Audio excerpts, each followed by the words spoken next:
कुछ समय का सफर है, लोग अपने अपने घर चले जाएंगे, बस यादें रह जाएंगी।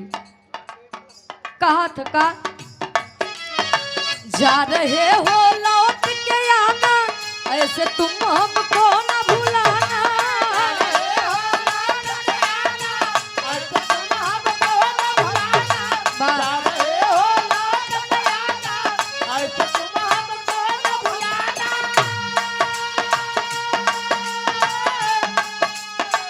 जा रहे हो लौट के आना, ऐसे तुम हमको न भुलाना। हम तो तेरे आशिक पुराने हैं, हम दीवाने हम दीवाने हम दीवाने हैं तेरे। हम दीवाने हम दीवाने हम दीवाने हैं तेरे।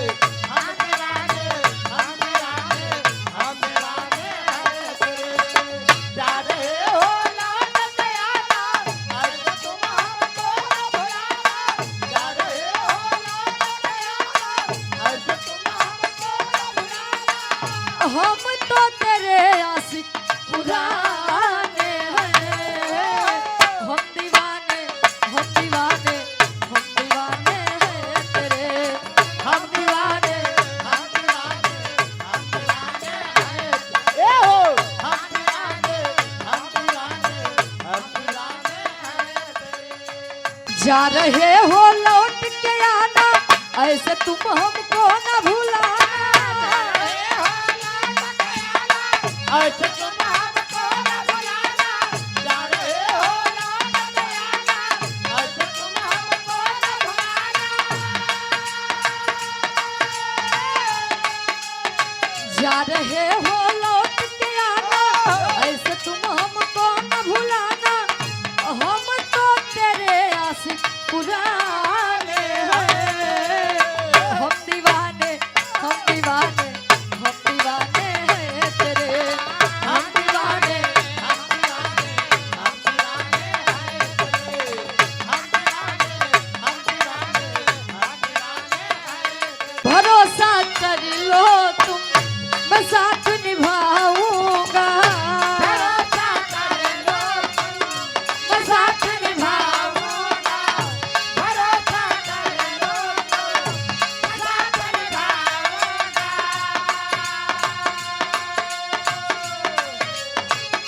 सितारों की दुनिया में तुमको ले जाऊंगा। वाह।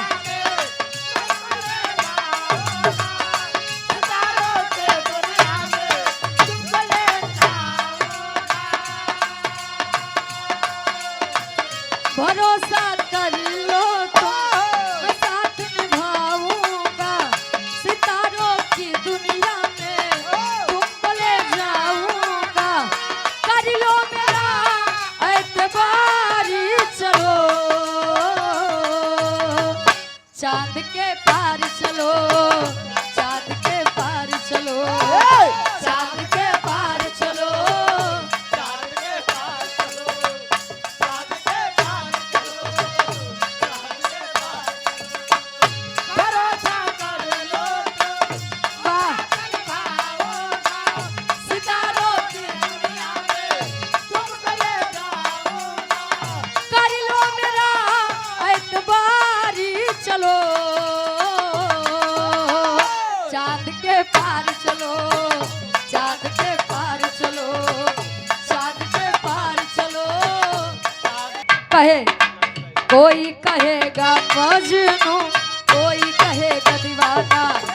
कोई कहेगा मजनू, कोई कहेगा दीवाना। वाह।